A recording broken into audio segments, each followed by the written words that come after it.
Analisis kasus bipolar disorder pada remaja yang tidak dekat dengan orang tuanya. Gangguan bipolar adalah gangguan mental yang ditandai dengan perubahan drastis pada suasana hati. Penderita gangguan ini bisa merasa sangat gembira atau euforia, kemudian berubah menjadi sangat sedih. Gangguan bipolar dapat diderita seumur hidup sehingga mempengaruhi aktivitas penderitanya. Namun, pemberian obat-obatan dan psikoterapi dapat membantu penderita untuk menjalani aktivitasnya sehari-hari. Penyebab gangguan bipolar diduga terjadi akibat faktor genetik dan faktor lingkungan. Gejala utama gangguan bipolar adalah perubahan suasana hati, mood yang drastis atau mood swing. Perubahan mood ini bisa terjadi dalam hitungan jam, hari, atau bulan. Gangguan bipolar pada anak juga diduga dapat disebabkan oleh tekanan atau stres berat yang mengakibatkan anak mengalami trauma psikologis, misalnya perceraian atau kematian orang tua atau kekerasan dalam rumah tangga. Gejalanya meliputi fase mania yang berlanjut menjadi fase depresi berat. Pada fase mania, penderita dapat mengalami perasaan gembira atau antusias, semangat yang menggebu-gebu, dan sulit tidur atau insomnia. Sementara pada fase depresi berat, gejala yang muncul berupa berkurangnya minat pada suatu kegiatan atau pekerjaan, perasaan bersalah secara berlebihan, bahkan sampai ada keinginan untuk bunuh diri.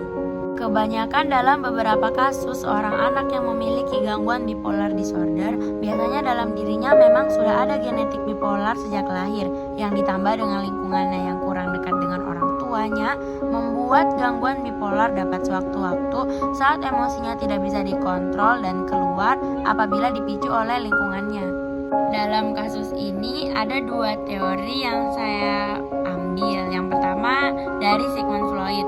Dalam pandangan psikodinamika, Freud berpendapat tentang gangguan bipolar merupakan pertahanan terhadap konflik.